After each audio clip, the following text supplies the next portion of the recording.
Good evening, everybody. It is Tuesday, September 2nd. I'm United Cajun Navy's Chief Meteorologist, Amy Metz, and we do have a storm chaser that's going out tomorrow. What we're looking at is the map for today. That was the severe weather potential by the Storm Prediction Center. That was their forecast. Now, for tomorrow, we see that there is an area there in the yellow. That's where we have a higher risk. They would call that then a 2 out of 5 for the potential of some hail, damaging winds within here. That's going to be some flood potential as well as we go into tomorrow. So, Wednesday, the regions between Kansas and Missouri, specifically from basically central Kansas onward, we're going to be watching closely with a storm chaser. Scott Peak will be joining us. He's worked with us for a while, since longer than I have, as a matter of fact. And so it'll be my first time doing some work with him, and we'll bring you the best information possible tomorrow to keep you informed. And I'll get back to that forecast in a moment, but wanted to also highlight the tropics. There are some active regions right now. One closest to the United States here, continental, that is, would be what is Tropical Storm Lorena. Now, here's going to be a forecast for a Category 1 hurricane in about another day or two. We see that coming into the picture Wednesday.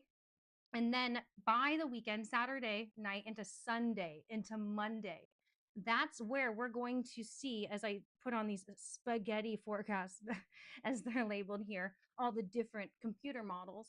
We can see that a lot of these tracks do put this over Oklahoma and Texas, like we saw last week with the Juliet remnants. What was that hurricane last week?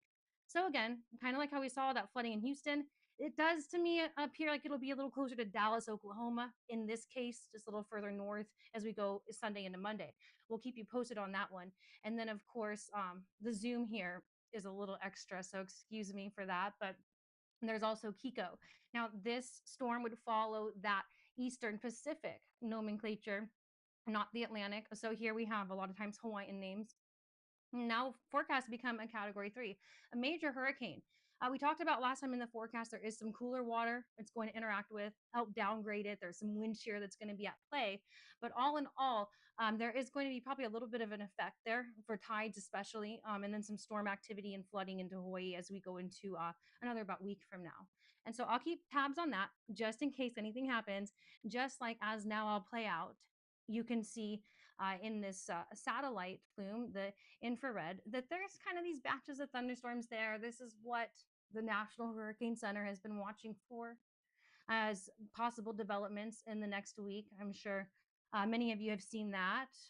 Meteorologist Jeff George has been sharing this as well with these spaghetti forecast models. I could probably, it turns out, yeah, I can't bring these up on Barron until we actually have a tropical depression there. And so, in a little bit, we'll see. I'm assuming it's going to end up going westward for a while and end up in the Atlantic. The reason I say that is going to be the long wave patterns. And we'll just keep coming back to that because as we get closer, I'll be able to be more certain on that. And then I wanted to touch base on, as we get into these watches and warnings, excuse me, the space weather. All that aurora and stuff, if you had caught my last live stream, we had some incoming solar storms. And I was talking about how it actually has an effect on our weather. And this is what I study for my master's and eventually a PhD, is researching exactly how, when, and why these things react from one another. But what I can tell you is that now these storms that we're going to be seeing in the next couple of days, one by Las Vegas right now, as we speak here, 7:13 Central Time. Clearly has some hail in there, I would say, at least up in the top. I'm sure it's warm enough there where that would probably be melting before it hits the ground, or of course we would be having a severe thunderstorm warning around that as well. But yeah, there's probably some small itty bitty bits there, at least no less than very huge rain droplets.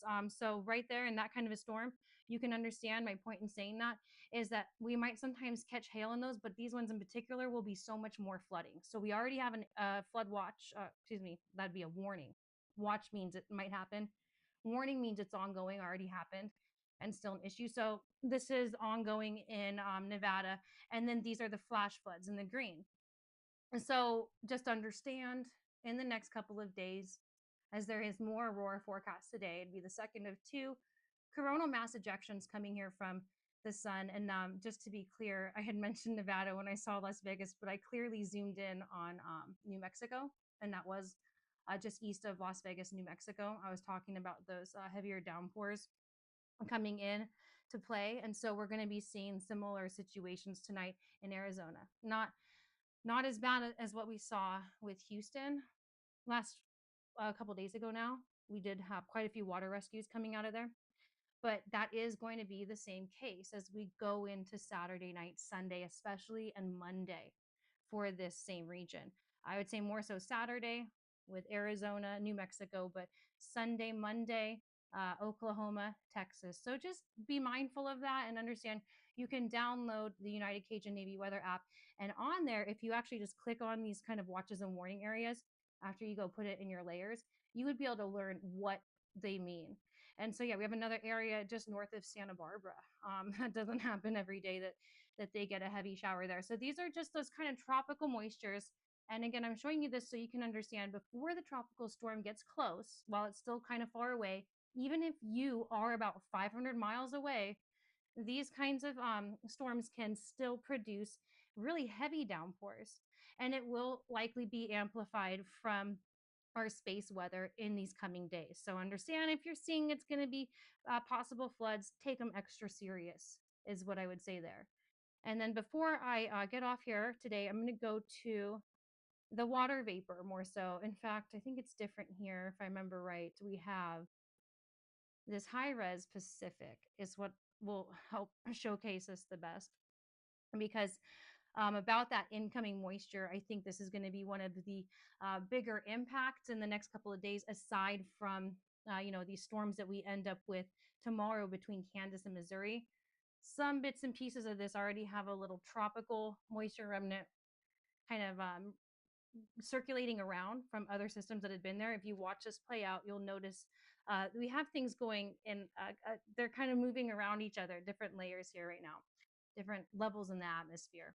And so what that tells me as a forecaster is that, yeah, this bigger moisture plume here, sorry, it disappears halfway through, but only on the future part, you'll see that this bright orange that just isn't populated further over Mexico, that's going to be that heavy rain that just kind of feels like it's really cloudy for days, Sunday, Monday, most likely over Texas and Oklahoma. That's where you're going to get the heavy nonstop kind of downpours where it becomes more dangerous. Before that, it will be these flash flood events like we see here in kind of bands.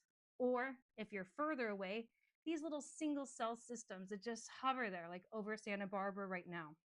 And so, one more thing, since that's ongoing, before I really leave here, I'm curious then to see the local storm reports, because most likely some things are coming out of here. And it looks like I'm going to get busy with other stuff here too.